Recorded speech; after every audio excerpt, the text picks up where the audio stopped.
uma vez, irmãos amados, por aqui estarem nessa tarde. Essa paz e essa alegria, como o sol que esplende lá fora, que é o sol também que brilha dentro de nós.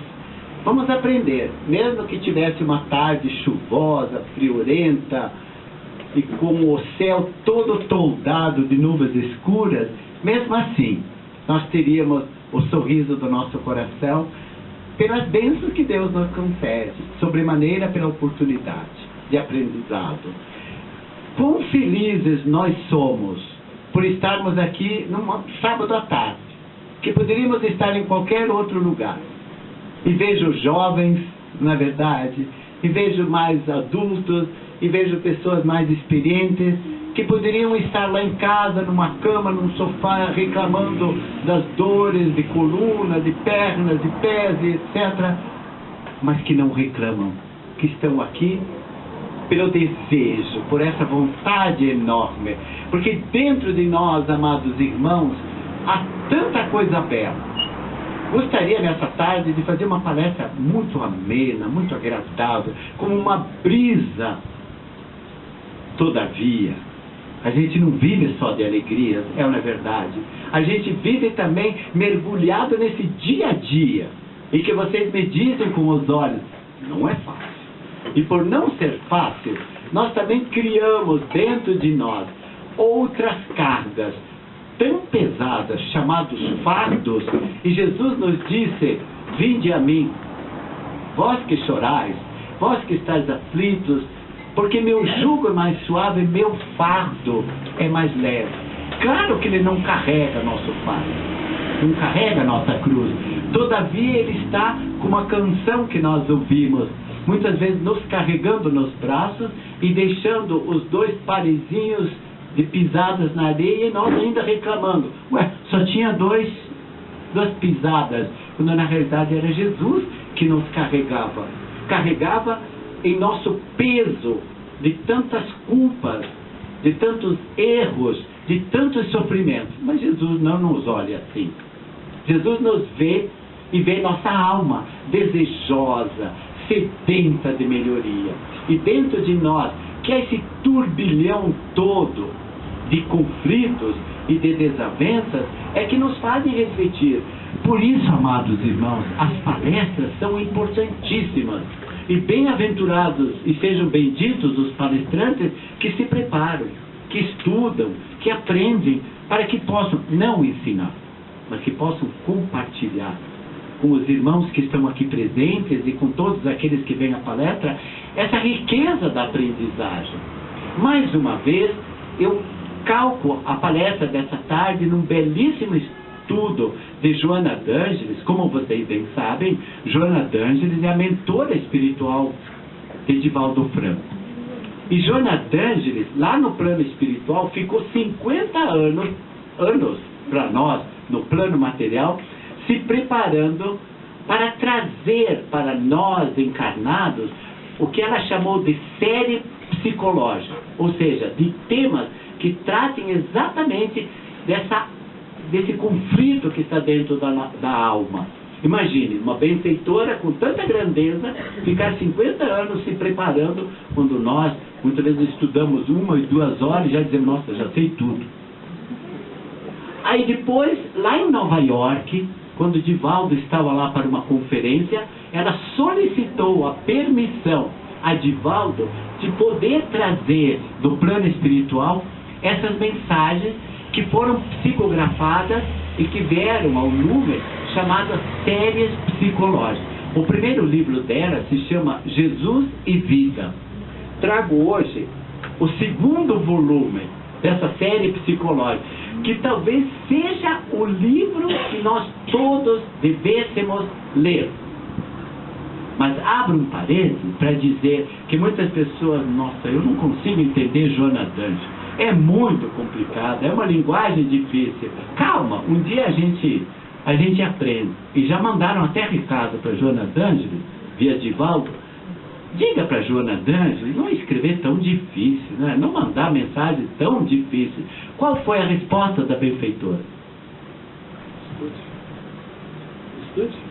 Estudem, aprendam, leiam mais, Faça como os alunos, quando dizem para o professor, não fale que tão difícil. Seria mais fácil o aluno progredir, estudar, aprender e vai chegando à altura do mestre para depois passar pelo mestre aqui na Terra. E esse é o caminho da aprendizagem. E o segundo livro, ela intitulou de O Homem Integral. E dentro desse primeiro capítulo deste livro, há um tema chamado Fatores de Perturbação. E ela põe lá 5 itens desses fatores de perturbação. O primeiro, ela chama a rotina, que é exatamente aquilo que a gente não dá valor. A gente ouve rotina no casamento, rotina no trabalho, mas nos esquecemos da nossa rotina interna, dessa acomodação. Daí nós vamos trabalhar sobre esse tema muito importante dentro do capítulo. O segundo, ela chama de ansiedade. Graças a Deus, ninguém de nós aqui é ansioso. Ninguém aqui está preocupado. Se estivéssemos libertados disso, nem sequer estaríamos aqui, na verdade. Já estaríamos no terceiro plano da regeneração. E o quarto só podia ser o medo.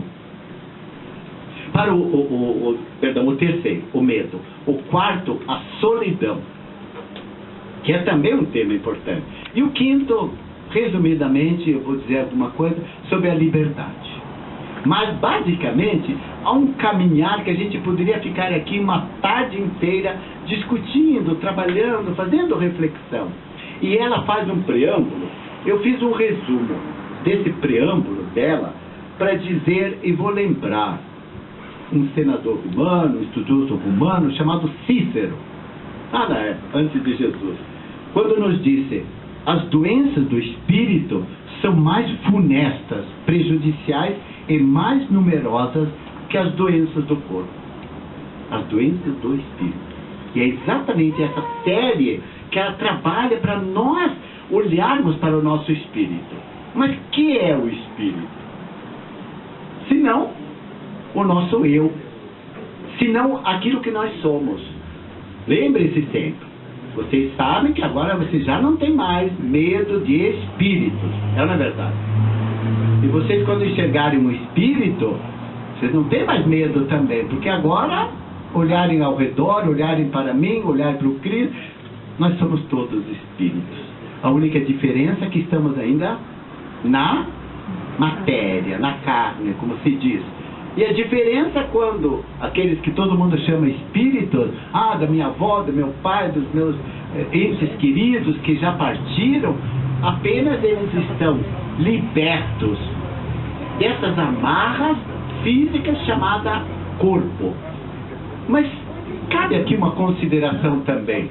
Mas afinal de contas, o corpo, esse corpo físico, é tão ruim para nós? Pelo contrário. E você me diz: nossa, mas ele tem tantas dores, ele tem tantas doenças. Mas eu pergunto, e por que quando a pessoa desencarna, que nós dizemos no lugar do morre, por que desencarnando, morrendo, a pessoa ainda continua com a dor? Porque a dor apenas se manifesta pelo corpo físico. E é marcada o que está ao nosso derredor do corpo, chamado de perispírito. Peri, em grego, significa ao redor. Aquela aura que nós chamamos seria a nossa luminosidade, brilhante ou enfadonha, ou triste, ou cinzenta, ou enegrecida. Por isso que tanta gente diz assim: nossa, eu vi a aura daquela pessoa, estava escura. E por que escura? Porque o espírito, que é a essência, estava escuro, nas suas trevas. É como se disséssemos, quando a pessoa está extremamente triste, mas triste de tão chateada, de tão brava, de tão assim amargurada, observem que não pode ter luz. A gente atrai o quê? Esse lado cinza, amargurado. Mas basta alguém dar uma palavra bonita, dar um bom dia com um sorriso, fazer com que você comece a se enxergar para devagarinho, aquele sol que está dentro de você, comece a brilhar, seus olhos se iluminam, seu rosto se modifica. Por isso que a gente diz, depois de um banho parece que todo mundo está mais bonito. Lavou o físico, mas lave também sua alma. Deixe que aquela água que cai lá de cima vai tirando também as impurezas da sua alma, da sua mente, assim como as do corpo. E grandiosamente essas águas caem num chamado ralo, para ir embora. Então a gente pode fazer aquele banho colorido, começando por aquela cor de que você mais gosta, aquela cor de que você mais precisa. Um dia você diz, nossa, hoje eu preciso de muito azul, eu preciso de calma, de harmonia, de serenidade. Hoje eu preciso de muito verde, para que esse verde que é vitamina, a própria natureza nos fornece, na verdade, as plantas, que são remédios, a gente cultiva dentro da nossa mente e absorve esse verde. Depois você quer o amarelo, que é vida, que é inteligência, absorve o rosa, que é a cor do amor, e dilui tudo isso com a cor lilás, com o violeta, toda essa densidade, essas coisas tão negativas, para que os fatores de perturbação comecem também a se dissolver. Passados esses preâmbulos iniciais, meus amados irmãos, vamos a uma consideração um pouquinho mais séria, um pouquinho mais, vamos caminhar juntos para vocês refletirem, para vocês saírem daqui com aprendizagem, não só ouvindo coisas agradáveis, mas também coisas que nos fazem pensar. Joana d'Angelis inicia dizendo, eu tirei algumas coisas porque são primordiais: possuir, dominar, gozar, por um momento, são a meta a que se atira o homem desarvorado. Possuir,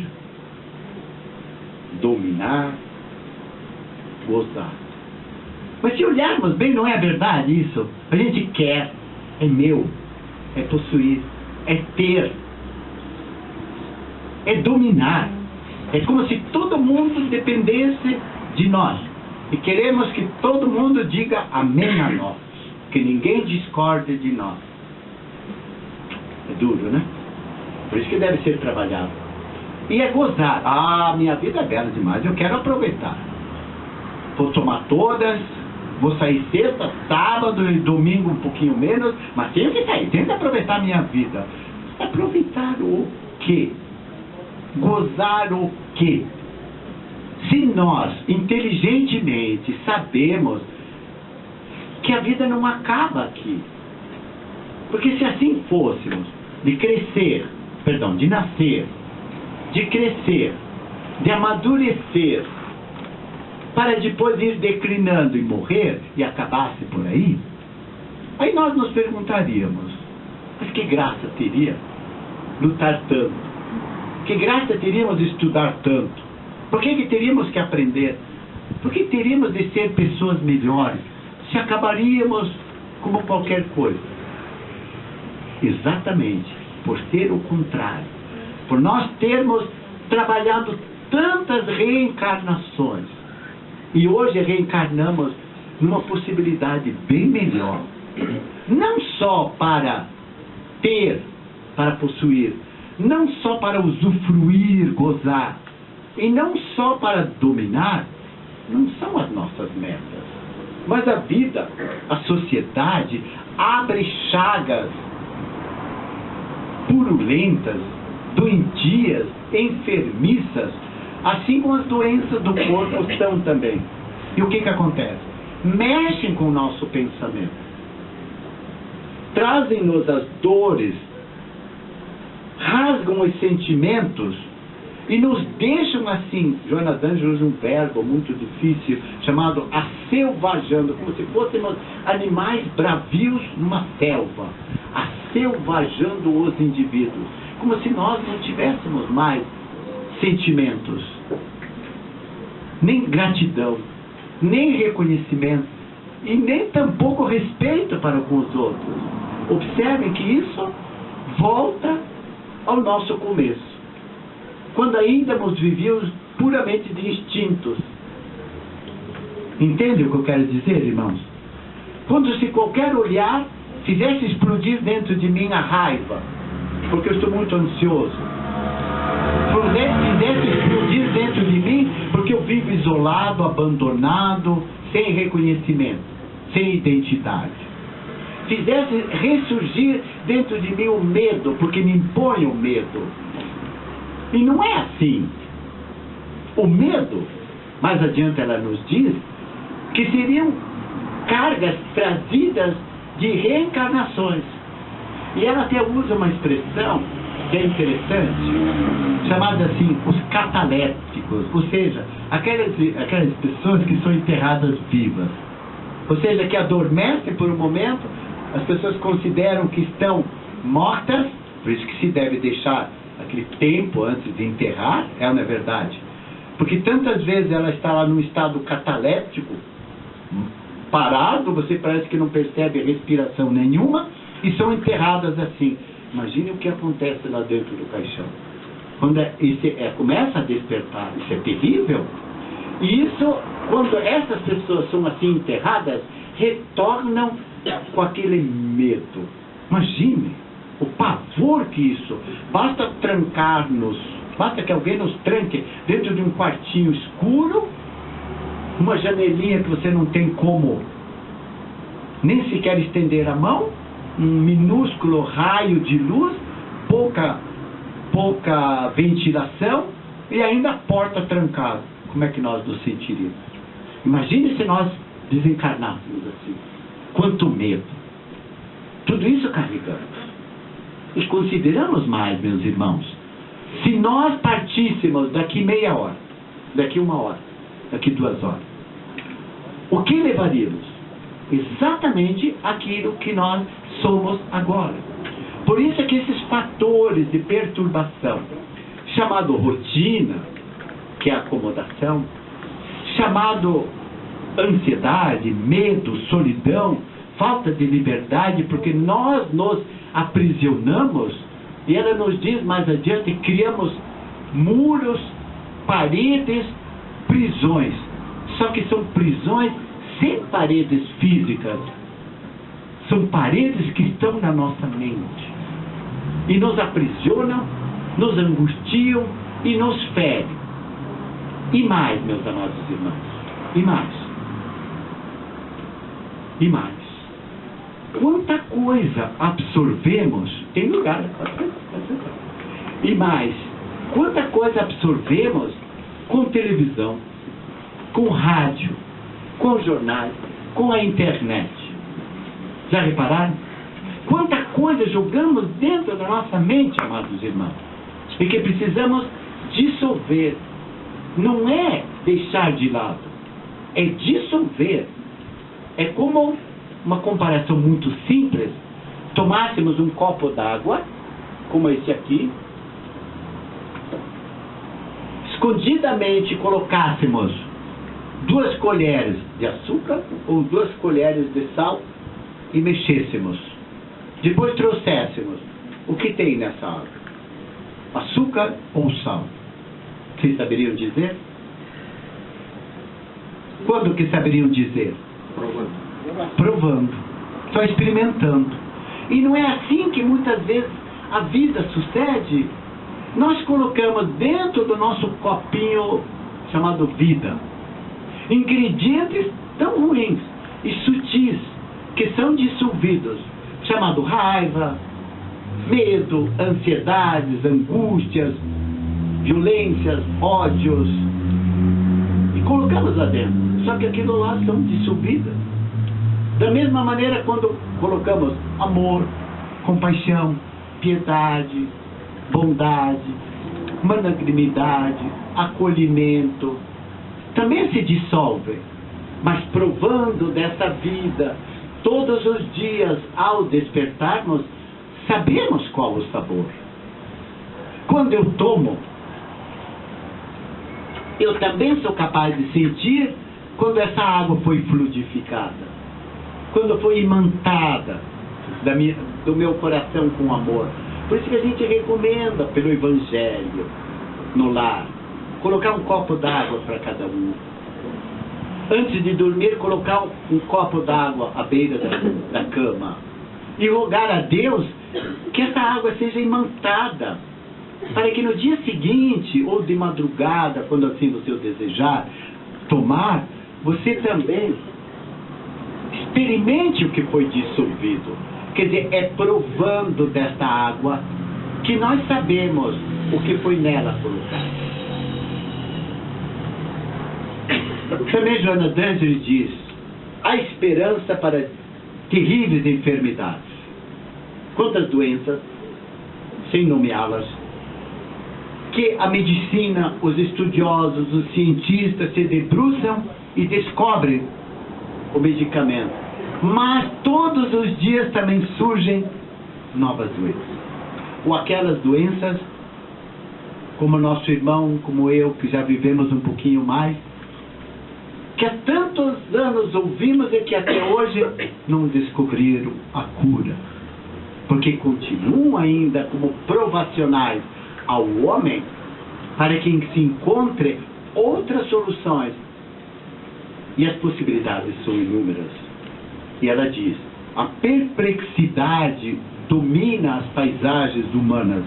Há uma psicosfera de temor asfixiante, enquanto emerge do íntimo do homem a indiferença pela ordem, pelos valores éticos, pela existência corporal. Não preciso nem comentar o que acontece no nosso país, o que acontece na nossa sociedade, o que acontece na nossa rua, o que acontece tantas vezes dentro do nosso lar, são verdadeiras perplexidades, que a nossa da nossa alma, esfera, tudo isso que nós chamamos de vida, seja asfixiante. Daí ela coloca alguns elementos para nós refletirmos. Desumaniza-se o indivíduo. E não é por falta de conhecimento. Os distúrbios de comportamento aumentam. Uma imediata e urgente reação emocional, cultural, religiosa, psicológica surge para que o homem volte a novamente sentir-se indivíduo, a sua identidade cósmica. Queridos, nós somos individualização, ou seja, somos princípio único, inteligente, como qualquer criatura humana. E hoje, vendo a internet, com gratidão, um professor de mestrado, doutor e pós-doutorado em inteligência artificial, trazendo uma reportagem que saiu no Estadão de São Paulo, que o médico fazendo experiências com o cachorro, porque quando faziam tomografias, ressonância com os animais, tinham que sedá-los para que os animais não sentissem aquele medo, aquela claustrofobia quando é emergir, quem já fez tomografia, ressonância, dentro daquele tubo. Mas eles começaram, há uns 10 anos, fazendo tratamento inicial com esses animais, principalmente com o cachorro, e o cachorro foi treinado com tanta perspicácia que uns 3 meses depois entrou nesse tubo, fez a ressonância tranquila, e daí em diante começaram a perceber. E dizia o texto: o cachorro é homem. Claro que ainda não dessa forma, mas há uma inteligência, uma percepção. É mais uma vez o Espiritismo sendo comprovado pelas nossas caminhadas de reino mineral, de reino vegetal, de reino animal, para chegarmos ao hominal. Observem, 2000 e poucos anos pós o divisor de água Jesus, é que nós começamos, via medicina, vindo a psicanálise, via os experimentos dos cientistas, a comprovar o quão a doutrina está certa, o quanto a codificação de Kardec trouxe de contribuição para a humanidade e para todos nós. E essa identidade de cada um, cada vez que pensamos, que falamos, projetamos para o cosmos, para o universo, aquilo que nós somos, aquilo que nós emitimos. E isso se conjuga, se soma com a consciência cósmica, a nossa consciência em comunhão com a consciência de todos os seres que habitam este cosmos, este universo, chamado consciência cósmica. E isso se chama sair do mundo egoísta, do mundinho meu, para olhar o mundo cósmico. Aí nós nos perguntamos, qual a minha contribuição para o mundo, para o cosmos? Mas não é uma pergunta difícil. Até aquela criancinha que está lá atrás, no colo da mamãe, o espírito dela, emitindo já os primeiros raios, emite para o cosmos a essência dela. E aquilo que nós pensamos, falamos, fizermos, tudo isso está registrado. Daí a responsabilidade. Esses fatores que são nossos, mas quando nós os dissolvemos, quando nós melhorarmos, nós vamos colaborando também com o universo. Observaram? Essa é a pergunta. Quantas vezes, até um dia a filha da nossa irmã Graciana nos perguntou, vocês estavam aqui, de 6 aninhos, como posso fazer para diminuir o mal nas pessoas? Percebe uma pergunta de uma criança de 6 anos. Como posso fazer? O que devo fazer? A resposta é, eu me modificar, eu melhorar, para que essa minha identidade que é cósmica, que é universal, também colabore. A minha melhoria é a melhoria do ambiente, de todos aqueles que comigo habitam. Obrigado. Agora vocês pararam. Agora vocês despertaram, não no físico, porque vocês estão prestando muita atenção, mas na consciência que está dentro de cada um. E o que é a consciência? Eu li de Joana, de tantos benfeitores espirituais, que a consciência é a voz da nossa alma. Linda essa frase. Se te perguntarem o que é a consciência, olha que definição linda. É a voz da minha alma. Alma enquanto estou na carne. Espírito quando eu desencarnar. Qual esse grau dessa minha voz, dessa minha alma que ressoa para a melhoria? Há uma frase que é consoladora. A grande noite que constringe é também o início da alvorada que surge. Vamos traduzir isso? A grande noite que constringe. Constringe é o que fere, machuca, aperta, limita. Sabe aquele quartinho escuro que eu falei? De que eu falei? Isso é constringir, limitar dentro de um quartinho escuro. Quando nós nos limitamos dentro dessa masmorra, dessa prisão sem paredes que nós mesmos construímos, isso é a noite que constringe, que dói.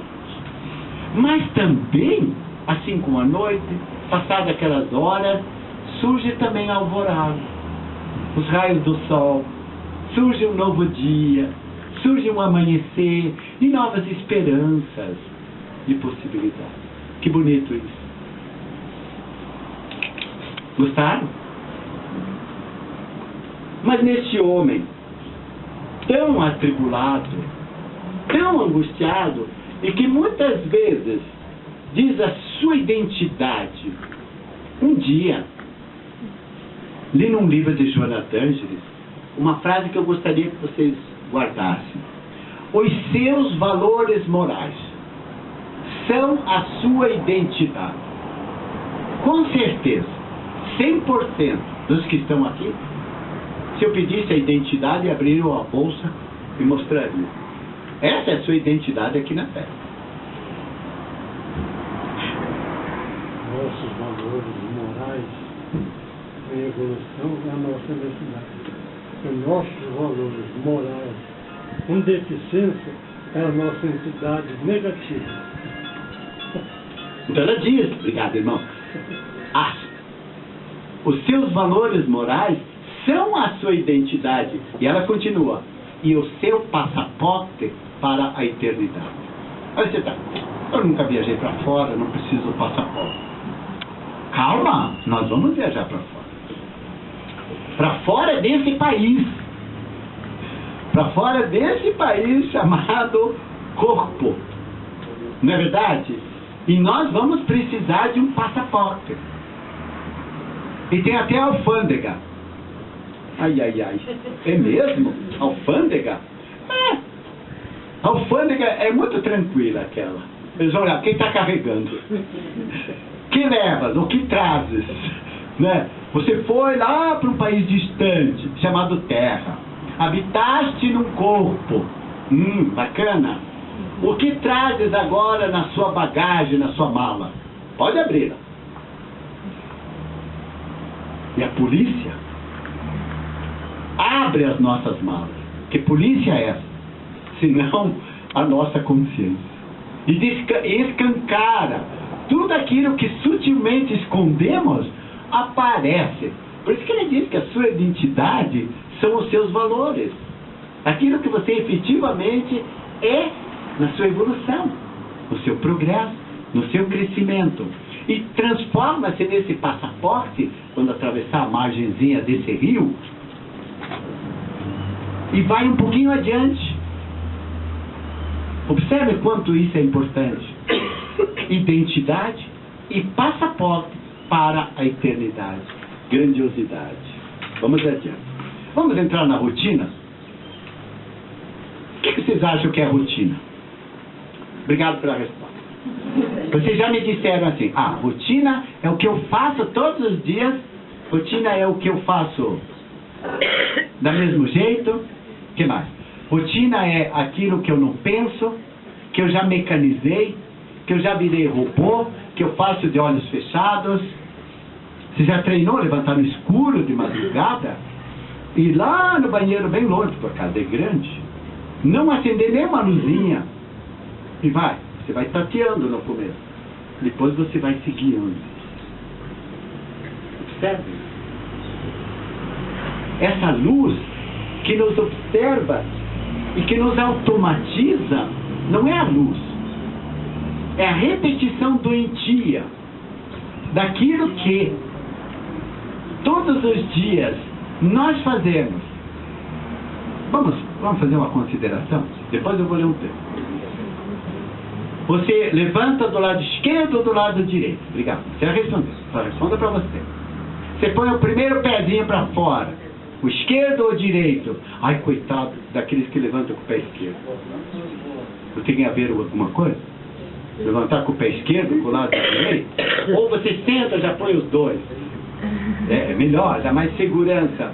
Pouco importa. Mas você comece a se observar. Quando você for colocar uma meia, isso vale tanto para homem quanto para mulher. Você coloca primeiro no pé esquerdo ou primeiro no pé direito? Quando você abotou a sua camisa para homem e a sua chemise para mulher, é chique, né? Mulher usa chemise, que é a mesma coisa que camisa em francês. Você começa a botar daqui de baixo ou lá de cima? Observe. O quanto você faz repetido. Você coloca primeiro o sapato esquerdo, o tênis do lado esquerdo, ou começa pelo lado direito? Amarra o cadarço de que forma?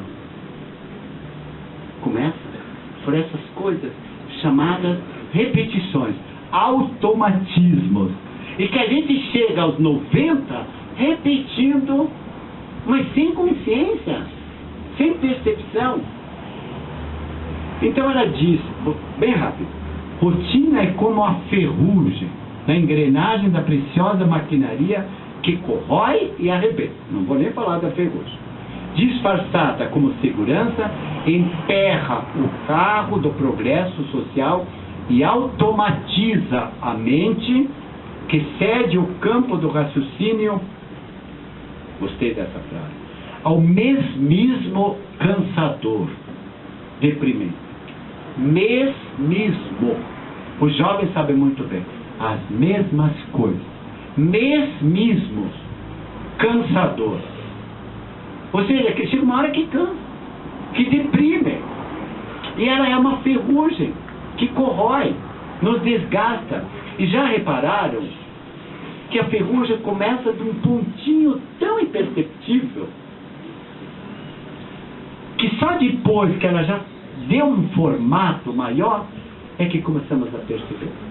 Quando já destruiu uma parte, é que nós começamos a nos dar conta que precisamos passar produtos, alguns chamados arcão da vida, outros têm que lixar, pintar, trabalhar exaustivamente para que isso não evolua, não cresça, e nos deprime e também nos paralisa a mente. Agora, eu gostaria de dar uma palestra só sobre esse parágrafo. Permitam-me. O homem repete a ação de ontem com igual intensidade de hoje. E já repararam que a gente já faz coisas de milênios atrás, de explosões, de raiva, de ódio, palavras ofensivas. Quando explodimos, damos aquele grito que machuca, que fere. Quando fazemos aquela cara de que condena, isso já fazíamos lá atrás. E continuamos a repetir o ontem de tantos milênios com igual intensidade hoje.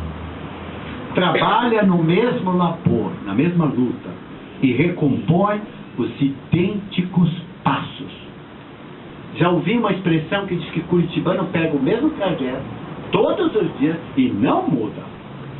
E aqueles que mudam são aqueles que inovam. Não, eu gosto dessa rua, então para chegar ao NAI eu só pego essa rua. É o que nós fazemos todos os dias. Por isso é que nós possibilitamos o surgimento dessa doença alemã, não, só do nome, chamada Alzheimer. Porque a nossa mente repete, repete, repete, repete. Não fazemos palavras cruzadas, não trocamos a mão que escova os dentes para a mão esquerda ou vice-versa, nos penteamos igual, fazemos a mesmice que cansa. Por isso que nosso cérebro vai se paralisando. Corpo que não se mexe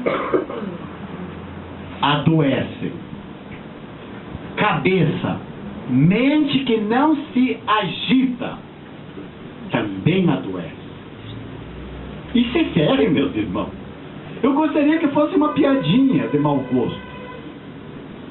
Mas tem gente que diz: eu detesto ler. Mas leia uma frase por dia, meu querido. Leia um parágrafo, um pedacinho. Leia em voz alta. Mas até a bula do remédio, leia em voz alta. Mas eu não entendo. Leia. Faça algumas vezes uma palavra cruzada para o seu cérebro. Quando o palestrante usa sinonímia, o que é isso? Ah, é outro significado que diz a mesma coisa. Quando usa antônimos, palavras contrárias, o seu cérebro já começou a trabalhar. Vamos adiante. Recompõe os idênticos passos. Mantenha as mesmas desinteressantes conversações. Vocês ouviram o que eu falei? Mantém as mesmas desinteressantes conversas. Reparem que há pessoas que falam a mesma coisa. É como se estivesse no elevador. Quente, né? Será que vai chover? Porque tem vergonha de dizer um bom dia, uma boa tarde. Tem vergonha de fazer algo diferente. As conversas são sempre as mesmas. Bom dia, tudo bem? Por favor, Sente-se. Um robô automatizado pela nossa consciência também automatizada. Vamos adiante. Retorna depois do trabalho. Vamos retornar? Retorna ao lar ou busca os repetidos espairecimento. Espairecer é descansar a cabeça. Vai pro barzinho, vai pro clube, vai para as baladas. Estou lendo aí, não estou inventando aqui. Vê televisão igual, tem que ser os mesmos programas. Ai se trocar o canal. Ai se lhe derem um controle. Lê o jornal do mesmo jeito. Ou revista. Faz o sexo do mesmo jeito. Fala de sexo igual. Com frenético receio da solidão. Igual. Beija igual. Diz eu te amo igual. Olha igual. Estou pegando pesado? Estou pegando pesado? Isso até quando? Nem o Elias concorda com isso aqui. Até quando? Até alcançar a aposentadoria. Nesse intervalo, nesse interim, realiza férias programadas. Arte, merece, trabalhou. Visita lugares que o desagradam. Visita lugares que o desagradam. Mas tem que ir para a Europa. Tem que visitar os museus. Tem que visitar o Vale de los Caídos, lá em Madrid. Tem que visitar o Coliseu de Roma. Tem que passar em frente e fazer o selfie da vida com a Tour Eiffel. Se não. Se não. Aqueles lugares entediados. Porém, reúne-se a outros grupos igualmente tediosos. Vai para o boteco, tem quem lá? E quando chega o denominado período do gozo, repouso, que não dá mais nada, né? Tem que repousar. Tudo dói, tudo está enferrujado. Deixa-se arrastar pela inutilidade agradável. Mas querido, está aqui.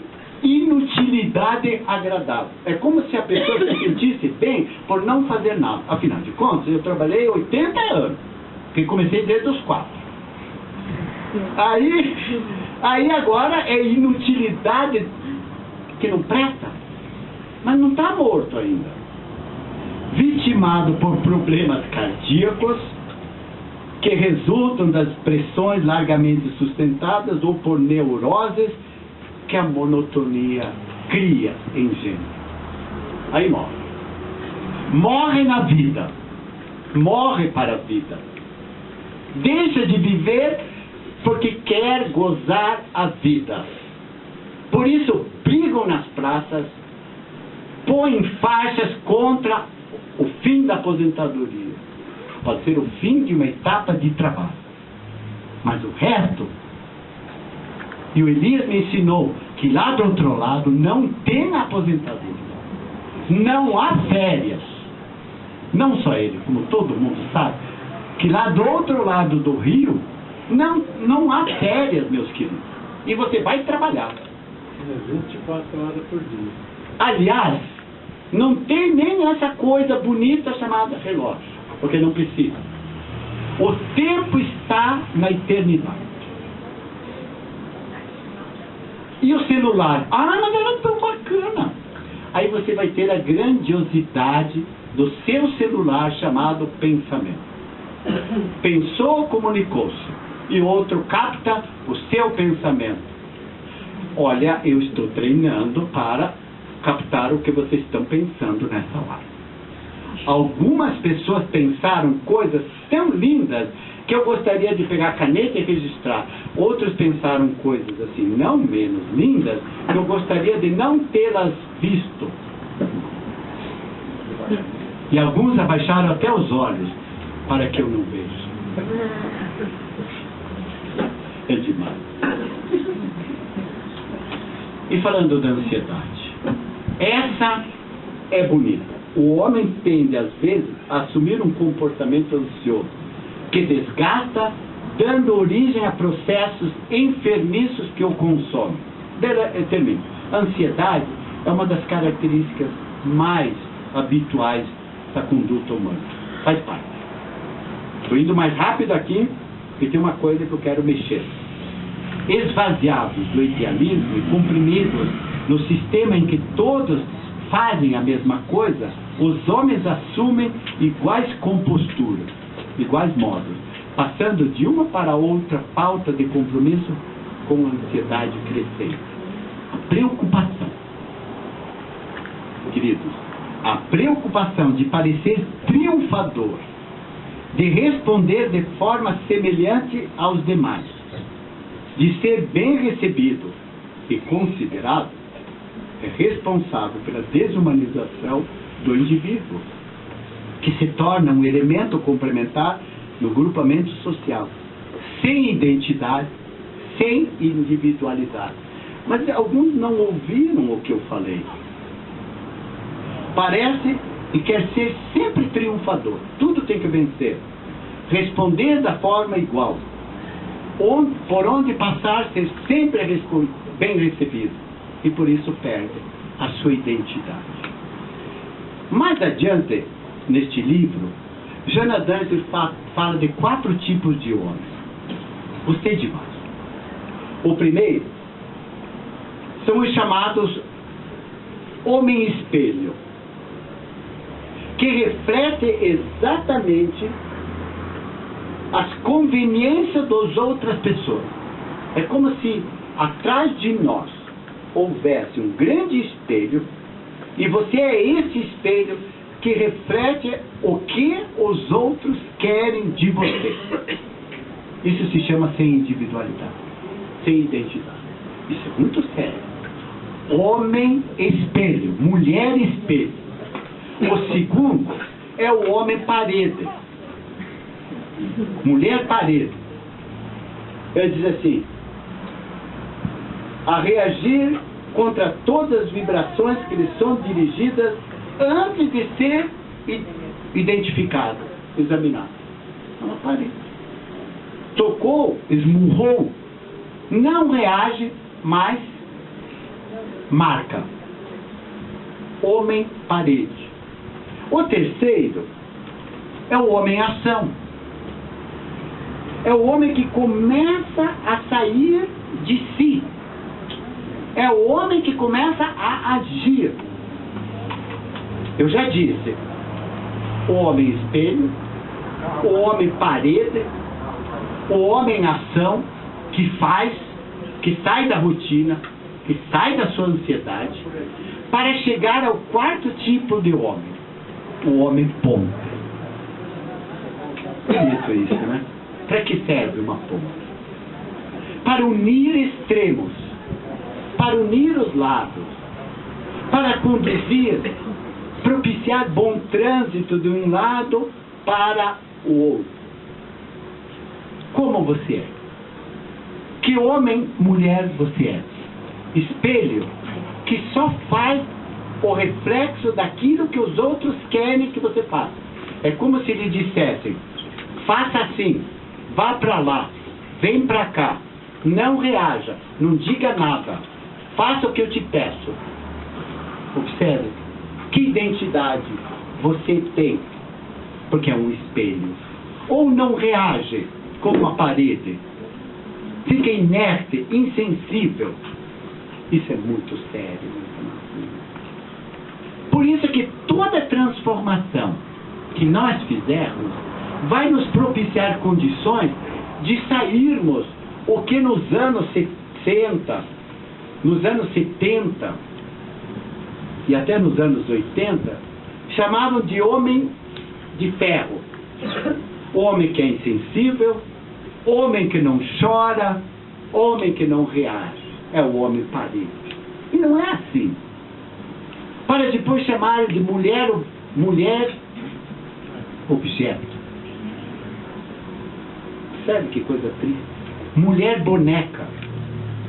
Graças a Deus que tudo isso já está sendo dissolvido. E os jovens nem sequer já ouvem mais falar dessas coisas. Porque não olhamos mais homem e mulher. Olhamos indivíduo. olhamos essência, olhamos pessoas, olhamos criaturas que se trabalham. Para nós sorvermos o terceiro item chamado medo, que é aquilo que nos aprisiona, aquilo que nos causa tanta tristeza. Por isso que o medo, ele pode ser bom como pode ser ruim. O medo nos dá precaução. O medo nos previne de muitas coisas, mas ao mesmo tempo nos enclausura numa prisão interna que não tem parede, porque as paredes são nossas. E a solidão? Ah, meus irmãos, precisaríamos trabalhar uma outra palestra sobre esses temas. Solidão. Quantas pessoas que estão rodeadas de indivíduos e, no entanto, lá por dentro estão sós. Mas não se amargurem. Já repararam que quando a gente nasce, nós viemos sozinhos, mesmo que tenha cheio de gente ao nosso redor, e nós desencarnamos também sozinhos. Então essa solidão tem um lado bom, que Jesus chamou o deserto que ele buscou, para ele se encontrar, para ele se mergulhar, para ele não se sentir deprimido, doente, vitimizado, mas para ele crescer, para ele progredir, para ele ser uma outra pessoa, efetivamente. Duas palavras sobre essa necessidade. O homem, decorrente dessa solidão, vive angustiado e necessitado. Não só os jovens. Entre num consultório e fiquem paradinhos olhando as pessoas. Quase 100% com o celular na mão. Já mandaram tantas imagens pela internet de famílias que estão lá no shopping, na praça de alimentação, pai, mãe, 2 filhos, cada um com o celular e se comunicando. Ninguém fala nada. Joana d'Ângeles fala isso dessa forma. O homem faz questão de ser importante, de ter um comportamento social, de ser recebido para ser lembrado. Por isso que ele usa. E a ditadura do Facebook, isso é terrível. Eu quero mostrar como os outros meus amigos, as minhas amigas mostram. E você tem necessidade. Então você se angustia, você sofre para mostrar, porque você não pode estar lá em Paris, nem em Nova York. Quando você pode estar em qualquer praça, você pode estar feliz em qualquer lugar. Poste isso. Poste você feliz como você é, com aqueles que você ama.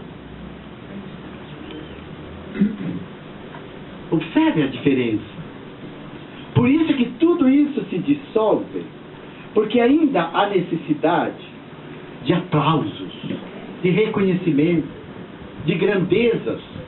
O homem parece que tem essa necessidade, mas também tem a possibilidade de vencer a tudo isso. E finalmente, meus amados irmãos, quando conquistarmos a verdadeira liberdade, Jesus foi nosso psicoterapeuta. As lições do Evangelho são assim, tão claríssimas, que Jesus não nos pede, Jesus não nos manda, Jesus conclama. Jesus não intimida, Jesus convida para descobrir dentro de nós a verdade. E que verdade é? É Deus. E Jesus disse, e a verdade vos libertará. Quando encontrarmos Deus imanente dentro de nós, nós seremos livres. Não há mais nada a nos limitar, a nos prender. Tanto a solidão que é ruim. E Joana d'Angelis diz assim, que o homem solidário, o homem que é solidário com as outras pessoas, não é solitário.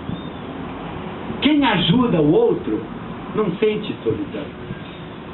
Quem faz caridade, pratica caridade, vive esse amor em movimento chamado caridade, não se sente sozinho, não tem solidão. Por isso o homem solidário não é solitário. Pelo contrário, o egoísta é o homem enclausurado, é o homem fechado, é o homem que pensa em si. Finalmente, livre de Joana d'Angelis, é o espírito que se domina e se conquista. Por isso que pelo autodescobrimento, pela autotransformação, ele se domina. Ele enxerga o seu país interno. E muitas vezes precisa, como filho pródigo, sair para um país distante. Mas roto, estrupiado, sem dinheiro, comendo restinho, comendo não, desejando o resto de comida dos porcos, é que ele pensa, vou voltar para a casa do meu pai. E volta novamente para o seu país de origem, que é um mergulho no seu eu, no seu self, no seu espírito, porque o ser livre domina e se domina, conquista e se conquista, movimentando-se com a sabedoria em toda parte. Amados,